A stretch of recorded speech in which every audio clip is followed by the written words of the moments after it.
സുഗമോദേവി സീരിയലിൻ്റെ പുതിയൊരു എപ്പിസോഡിൻ്റെ promo review വിശേഷങ്ങളിലേക്ക് എല്ലാവർക്കും സ്വാഗതം.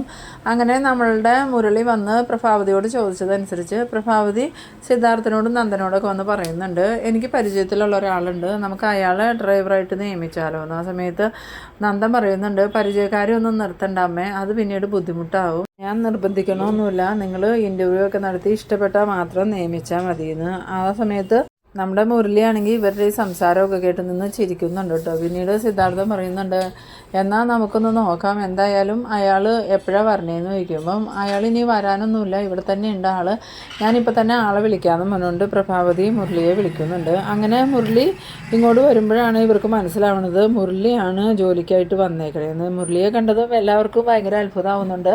ആ സമയത്ത് നന്ദൻ ഇങ്ങനെ മനസ്സിൽ വിചാരിക്കുന്നുണ്ട്, എന്തായാലും മുരളീനെ ഒന്ന് കളിയാക്കിയേക്കാം, അവനെ ഒന്ന് പേടിപ്പിക്കാമെന്നൊക്കെ വിചാരിച്ച്, നിങ്ങളായിരുന്നു അവിടെ ജോലിക്കായിട്ട് വന്നത്, നിങ്ങളുടെ ക്വാളിഫിക്കേഷനൊക്കെ എന്തോരാന്നൊക്കെ ചോദിച്ച് ഈ മുരളീനെ ഒന്ന് പേടിപ്പിക്കുന്നുണ്ട്. ആ സമയത്ത് മുരളിയാണെങ്കിൽ ആകെ ഒരു കൺഫ്യൂഷനിലായിട്ട് നന്ദൻ്റെ നേരെ നോക്കുന്നുണ്ട്.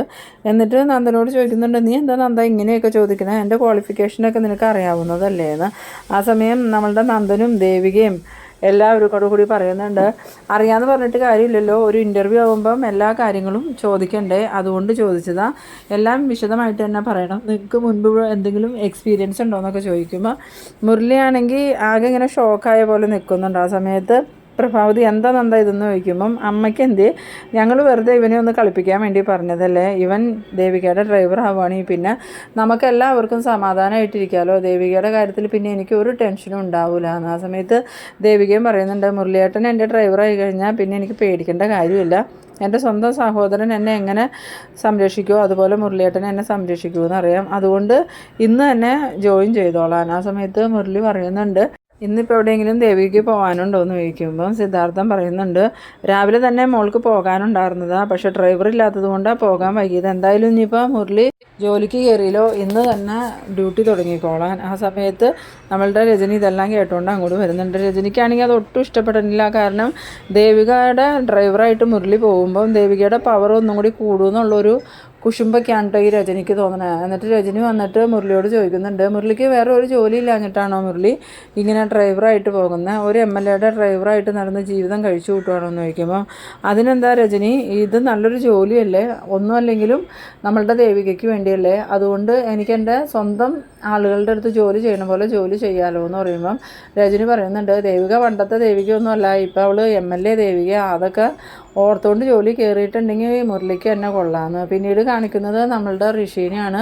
അങ്ങനെ ഗുണ്ടകളെ വിട്ട് ദേവികയെ തട്ടിക്കൊണ്ടുവരാനുള്ള പ്ലാൻ പൊളിഞ്ഞതിൻ്റെ ദേഷ്യത്തിൽ ഇങ്ങനെ ഋഷി ഇരിക്കുമ്പോഴാണ് നമ്മളുടെ ത്യാഗരാജൻ്റെ കോൾ വരുന്നത്. ഫോൺ എടുത്തതും അങ്കിളാലോ എന്നും പറഞ്ഞ് ഋഷി വേഗം തന്നെ കോൾ അറ്റൻഡ് ചെയ്യുന്നുണ്ട്. എന്നിട്ട് എന്തായി അങ്ങളെ, ദേവികയ്ക്ക് വേണ്ടി വേറെ കെണി ഒരുക്കുമെന്ന് ചോദിക്കുമ്പം ഇനി അങ്ങനെ കെണി ഒരുക്കലൊന്നും നടക്കുമെന്ന് തോന്നണില്ല ഋഷി, എന്തായാലും ദേവികയ്ക്ക് പുതിയ ഡ്രൈവറെ കിട്ടി, അതാരാന്ന് ചോദിക്കുമ്പം അത് വേറെ ആരുമല്ല, നന്ദൻ്റെ സുഹൃത്ത് തന്നെയാണ് മുരളി, അത് മാത്രമല്ല ആ ഭാർഗവിയുടെ മകനും കൂടിയാണ്. ആ സമയം ഋഷി ചോദിക്കുന്നുണ്ട്, ഏത് ഭാർഗവി എന്ന് ചോദിക്കുമ്പം ചന്ദ്രത്തൊരു ജോലിക്കാരി ഇല്ലേ ഭാർഗവി, ഒരിക്കൽ ഋഷിമോൻ്റെ വീട്ടിൽ വന്ന് പ്രഭാവതിയെ കണ്ടില്ല എന്നും പറഞ്ഞ് വഴക്കുണ്ടാക്കിയ ആ ഒരു സ്ത്രീ ഇല്ലേ, അവരുടെ മകന്, അവർക്കാണെങ്കിൽ ദേവികയോടും ചന്ദ്രത്തുള്ളവരോടും ഭയങ്കര ആത്മാർത്ഥത, അതുകൊണ്ട് നമുക്ക് ഇനി ഒന്നും ചെയ്യാൻ പറ്റുമെന്ന് തോന്നണില്ല. ആ സമയത്ത് ഋഷി പറയുന്നുണ്ട്, ഇനി എനിക്കിപ്പോൾ വണ്ടിയിൽ ദേവികനെ കിട്ടണമെന്നൊന്നുമില്ല, വെളിയിൽ എവിടെയെങ്കിലും വെച്ച് കിട്ടിയാൽ ഞാൻ ആ തള്ളേനെയും മോളെയും തീർത്ത് കളയും, അതിനുള്ള എല്ലാ ഏർപ്പാടും ഞാൻ ചെയ്തിട്ടുണ്ട്, അതുകൊണ്ട് ഇനി അങ്കിൾ ഇതിൽ ഇടപെടുമൊന്നും വേണ്ടാന്ന്. ആ സമയത്ത്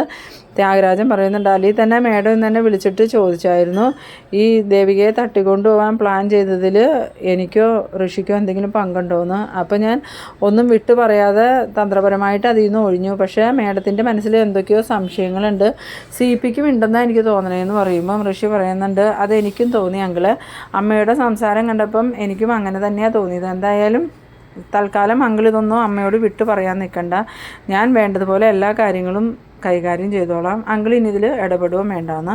അപ്പോൾ ത്യാഗരാജൻ ചോദിക്കുന്നുണ്ട്, എന്ത് രീതിയിലാണ് ദേവികയും പ്രഭാവതിയും തീർക്കാൻ നീ ഉദ്ദേശിക്കണേന്ന് ചോദിക്കുമ്പം അതിനൊക്കെ പറ്റിയ ആളുകൾ എൻ്റെ കയ്യിലുണ്ടെങ്കിൽ അതുകൊണ്ട് ഇനി അധികം ദിവസം ദേവികയും പ്രഭാവതിയും ഈ ഭൂമിയിൽ ഉണ്ടാവില്ല എന്ന്. അത് കിട്ടുന്ന ത്യാഗരാജനാണെങ്കിൽ ഭയങ്കര സന്തോഷമാകുന്നുണ്ട്.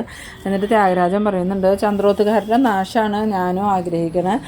ഋഷിമോൻ്റെ കൂടെ ഞാൻ എപ്പോഴും ഉണ്ടാവും, ഇത് മേഡം അറിയാതിരുന്നാൽ മാത്രം മതി എന്ന്. ആ സമയത്ത് ഋഷി വീണ്ടും പറയുന്നുണ്ട്, ഇല്ല അമ്മ അറിയാതെ ഞാൻ നോക്കിക്കോളാം എന്ന്. പിന്നീട് കാണിക്കുന്നത് നമ്മളുടെ രജനിയാണെങ്കിൽ ഗിരീഷിൻ്റെ വീട്ടിലേക്ക് പോകാൻ ഇറങ്ങാണ്. ആ സമയത്ത് പ്രഭാവതി ചോദിക്കുന്നുണ്ട്, നീ എന്താ പോവുകയാണോ മോളെ എന്ന് ചോദിക്കുമ്പം, പിന്നെ ഞാനിവിടെ സ്ഥിരതാമസത്തിന് വന്നതാണോ, അല്ലെങ്കിൽ തന്നെ അമ്മ പറഞ്ഞത് ഇതിപ്പോൾ എൻ്റെ വീടല്ല എന്നല്ലേ, എൻ്റെ ഭർത്താവിൻ്റെ വീടല്ലേ എൻ്റെ വീട്, അതുകൊണ്ട് ഞാൻ MLAയുടെ വീടൊക്കെ ഉപേക്ഷിച്ച് എൻ്റെ വീട്ടിലോട്ട് പോവുക, എന്തായാലും ഞാൻ വന്നതേ അബദ്ധമായി എന്നും പറഞ്ഞുകൊണ്ട് രജനി പോകാൻ നിൽക്കുമ്പം പ്രഭാവതി വന്നിട്ട് പറയുന്നുണ്ട്, നിനക്ക് എന്തിനാ ദേവികയോട് ഇത്രയും ശത്രുത.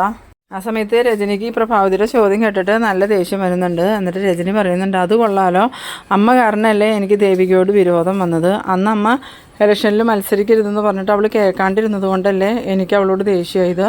എന്നിട്ടിപ്പോൾ അമ്മ അവളുടെ വാലാട്ടിയായിട്ട് നിൽക്കുക, ഞാനാണെങ്കിൽ അവളുടെ ശത്രുവുമായി. എന്തായാലും ഇതിനൊക്കെ കാരണക്കാരി അമ്മ തന്നെയാണ്. അമ്മ അന്ന് ആ പ്രശ്നങ്ങൾ ഉണ്ടാക്കിയില്ലായിരുന്നെങ്കിൽ ദേവികയെ ഞാൻ നല്ല സ്നേഹത്തിൽ തന്നെയല്ലേ ജീവിച്ചുകൊണ്ടിരുന്നതെന്ന്.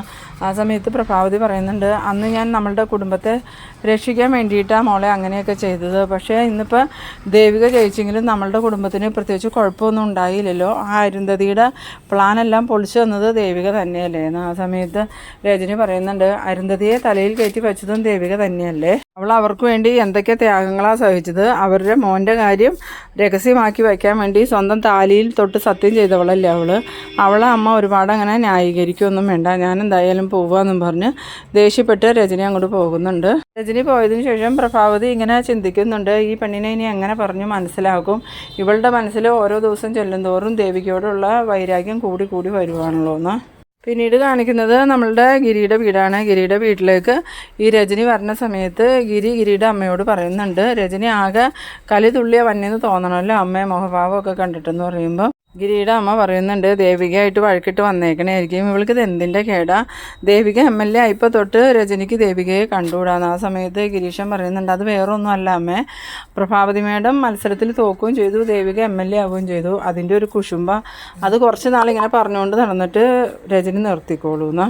പിന്നീട് രജനി കയറി വന്നതും ഗിരി ചോദിക്കുന്നുണ്ട്, എന്താ രജനി നീ പോന്നേന്ന് ചോദിക്കുമ്പോൾ, ഞാൻ ഇന്ന് വരാമെന്ന് പറഞ്ഞിരുന്നതല്ലേ, പിന്നെ ഞാനും കൂടി പോരാൻ വേറൊരു കാരണവും കൂടി ഉണ്ട്, ഇനി മുതൽ ദേവികയുടെ ഡ്രൈവർ ആരാന്ന് ഗിരിക്ക് അറിയുമോ ചോദിക്കണോ. ആ സമയത്ത് ഇല്ല, ആരും ഒന്നും പറഞ്ഞില്ലല്ലോ, ഡ്രൈവറെ അന്വേഷിച്ചുകൊണ്ടിരിക്കുമല്ലോ എന്ന് ചോദിക്കുമ്പോൾ, ഇല്ല ഡ്രൈവറെയൊക്കെ കിട്ടി, വേറെ ആരുമല്ല മുരളിയാന്ന് പറയണു. ആ സമയത്ത് ഗിരീഷൻ പറയുന്നുണ്ട്, ആ മുരളിയാണോ, അത് നല്ല കാര്യമാലോ, മുരളിയാവുമ്പോൾ പിന്നെ ഒന്നും പേടിക്കാനില്ല, ദേവികയെ സുരക്ഷിതമായിട്ട് മുരളി കൊണ്ടുപോവുകയും ചെയ്തോളൂ എന്ന്.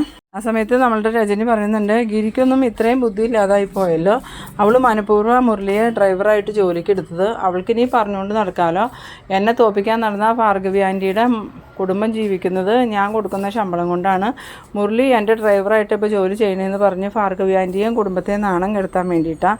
ഭാർഗവി ആൻറ്റിയോട് ദേവികയ്ക്ക് നല്ല ശത്രുതയുണ്ട്. അന്ന് ഇലക്ഷൻ സമയത്ത് ദേവികയ്ക്കെതിരെ ഒരുപാട് പ്രചരണമൊക്കെ നടത്തിയതല്ലേ ഭാർഗവി ആൻറ്റി, അതിൻ്റെ പക വീട്ടണേ അവിടുന്ന്. ആ സമയത്ത് ഗിരി പറയുന്നുണ്ട്, അതിന് ദേവികയാണോ ഈ മുരളിയെ ജോലിക്ക് നിയമിച്ചത്, അതോ സിദ്ധാർത്ഥൻ സാറും നന്ദനും പ്രഭാവതി മേഡവും ഒക്കെ ചേർന്നാണോ എന്ന് ചോദിക്കുമ്പം, അവൻ ജോലി ചോദിച്ച് വീട്ടിലോട്ട് വരുവാണോ, അതിൽ ദേവിക തെറ്റുകാരിയാവണേ എങ്ങനെയാണ്, മുരളി ഡ്രൈവറായിട്ട് ജോലി ചെയ്യാമെന്നും പറഞ്ഞ് ഇങ്ങോട്ട് വന്നതല്ലേ, അല്ലാതെ ദേവിക അവിടെ പോയി വിളിച്ചു കൊണ്ടുവന്നതല്ലല്ലോ, പിന്നെ എന്തിനാ രജനി നീ ഇങ്ങനെ ദേവികയെ കുറ്റപ്പെടുത്തണേ. ആ സമയത്ത് രജനി പറയുന്നുണ്ട്, നിങ്ങളെല്ലാവരും അവളെ പുണ്യമതി ആക്കിയാലും എനിക്കിപ്പോൾ അവളെ ഒട്ടും ഇഷ്ടമല്ല, അവൾ MLA ആയ പിന്നെ അവളുടെ സ്വഭാവമൊക്കെ മാറി, അതുകൊണ്ടാണല്ലോ അന്ന് ഞാൻ കുഞ്ഞമ്മയുടെ മോളുടെ കാര്യം പറഞ്ഞ് അവളുടെ അടുത്ത് ചെന്നപ്പം അവളത് പറ്റില്ല എന്ന് എൻ്റെ മുഖത്ത് നോക്കി പറഞ്ഞ്. ആ സമയത്ത് ഗിരി പറയുന്നുണ്ട്, അതേതായാലും നന്നായേ ഉള്ളൂ, ആ കാര്യം പറഞ്ഞപ്പോൾ തന്നെ ഞാൻ അമ്മയോടും നിന്നോടും പറഞ്ഞതാ ആവശ്യമില്ലാത്തതിന് പോകരുത്, എന്നിട്ട് നിങ്ങൾ കേട്ടില്ല, അതുകൊണ്ടല്ലേ നാണം കെടേണ്ട വന്നതെന്ന്. പിന്നീട് കാണിക്കുന്നത് നമ്മളുടെ ഗൗരീനെയാണ്. ഗൗരി എന്തായാലും ഇനി മുരളിയേട്ടന് എന്തെങ്കിലും ജോലി അന്വേഷിക്കണമല്ലോ എന്നൊക്കെ ഇങ്ങനെ ആലോചിച്ചിരിക്കുന്നുണ്ട്. ആ സമയത്ത് ഭാർഗവി വരുമ്പം ഭാർഗവി പറയുന്നുണ്ട്, മോളെന്താ ആലോചിച്ചിരിക്കണേന്ന് ചോദിക്കുമ്പം, അല്ലമ്മേ മുരളിയേട്ടന് എവിടെയെങ്കിലും ഒരു ജോലി കിട്ടുമെന്നുള്ള പ്രതീക്ഷയിലാണ് ഞാനിരിക്കണം, മുരളിയേട്ടൻ പലയിടത്തും ജോലിക്ക് അന്വേഷിക്കുന്നുണ്ട്, ഒന്നും അങ്ങോട്ട് ശരിയായിട്ടില്ല. ആ സമയത്താണ് നമ്മളുടെ ഗൗരിയുടെ ഫോൺ ബെല്ലടിക്കണം. അങ്ങനെ ഗൗരി ഫോൺ എടുത്ത് നോക്കുമ്പോൾ വിളിക്കുന്നത് രജനിയാണ്. ഫോൺ എടുത്തതും എന്താ രജനി ചേച്ചി എന്ന് ചോദിക്കുമ്പം, അതെ ഞാനൊരു കാര്യം പറയാനാണ് വിളിച്ചത്, മുരളിയെ ഡ്രൈവറാക്കി ഭാർഗവി ആൻറ്റിയോട് പ്രതികാരം ചെയ്യാനാണ് ദേവിക തുനിയണേ. ഇപ്പോൾ അവൾ നാളെ മുതൽ പറഞ്ഞുകൊണ്ട് നടക്കും ഭാർഗവി ആൻറ്റിയുടെ കുടുംബം കഴിയുന്നത് എൻ്റെ ചിലവിലാണെന്ന്. അതിന് വേണ്ടിയിട്ടാണോ നിങ്ങൾ മുരളിയെ അവളുടെ ഡ്രൈവറാക്കാൻ വിട്ടേക്കണേന്ന്. അത് കേട്ടതും ഗൗരി ആണെങ്കിൽ ആകെ ഷോക്കാവുന്നുണ്ട്. എന്നിട്ട് ഗൗരി ചോദിക്കുന്നുണ്ട്, എന്തൊക്കെയാണ് രജനി പറയണേ? അതിന് മുരളിയേട്ടന് ദേവിക ജോലി കൊടുത്തെന്ന് പറഞ്ഞത് ആരാന്ന്. ആ സമയത്ത് രജനി പറയുന്നുണ്ട്, ഇന്ന് ഞാൻ വീട്ടിൽ മുരളി വന്ന് ജോലി ചോദിക്കണത് കേട്ടതാ. അന്നേരം എല്ലാവരും കൂടി അത് സമ്മതിക്കുകയും ചെയ്തു. അതെന്തായാലും നിങ്ങൾക്ക് നല്ലതിനല്ല. ഭാർഗവി ആൻറ്റിയെ എന്തായാലും അതും പറഞ്ഞ് ദേവിക നാണം കെടുത്തു. ഭാർഗവി ആൻറ്റിയുടെ കുടുംബം ഇനി ദേവികയുടെ ചിലവിൽ ജീവിക്കണം എന്നാണോ ഗൗരി ആഗ്രഹിക്കണമെന്ന്. ആ സമയത്ത് ഗൗരി പറയുന്നുണ്ട്, അങ്ങനെ നാണം കെടുത്താൻ വേണ്ടിയിട്ടാണ് മുരളിയേട്ടന് ഒരു ജോലി കൊടുത്തെങ്കിൽ ഞങ്ങൾക്ക് ആ ജോലി ആവശ്യമില്ല. എന്തായാലും മുരളിയേട്ടനെ ഞാൻ ആ ജോലിക്ക് വിടാൻ ഉദ്ദേശിച്ചിട്ടുമില്ല. അത് കേട്ടതും നമ്മളുടെ രജനിക്കാണെങ്കിൽ ഭയങ്കര സന്തോഷമാവുന്നുണ്ട്. എന്നിട്ട് രജനി സ്വയം പറയുന്നുണ്ട്, അവളുടെ ഡ്രൈവറായിട്ട് അങ്ങനെ മുരളി പോകണ്ട, വേറെ ആരെങ്കിലും അവൾ ഡ്രൈവറായിട്ട് കണ്ടുപിടിക്കട്ടെ എന്ന്. ഈ സമയത്ത് നമ്മളുടെ ഗിരീഷനാണെങ്കിൽ ഇതൊക്കെ കേട്ടുകൊണ്ട് നിൽക്കുന്നുണ്ട്. എന്നിട്ട് ഗിരീഷൻ വന്ന് രജനിയോട് ചോദിക്കുന്നുണ്ട്, എന്താ രജനി നിൻ്റെ പ്രശ്നമെന്ന്. ഗിരീഷിൻ്റെ ആ ചോദ്യം കേട്ടതും രജനിയാണെങ്കിൽ ആകെ നാണം കെട്ട് തല കുനിച്ച് നിൽക്കുന്നുണ്ട്. ആ ഒരു സീനിലാണ് ഈ എപ്പിസോഡ് അവസാനിക്കുന്നത്. അപ്പോൾ നിങ്ങളെൻ്റെ വീഡിയോ ആദ്യമായി കാണുന്നവരാണെങ്കിൽ ചാനലൊന്ന് സബ്സ്ക്രൈബ് ചെയ്യാനും ഇഷ്ടമായാൽ ലൈക്ക് ചെയ്യാനും ഷെയർ ചെയ്യാനും മറക്കരുത്. അപ്പോൾ ഇതുപോലെ ഇൻട്രസ്റ്റിംഗ് ആയിട്ടുള്ള അടുത്തൊരു എപ്പിസോഡുമായി നമുക്ക് വീണ്ടും കാണാം. അതുവരേക്കും ബൈ ബൈ.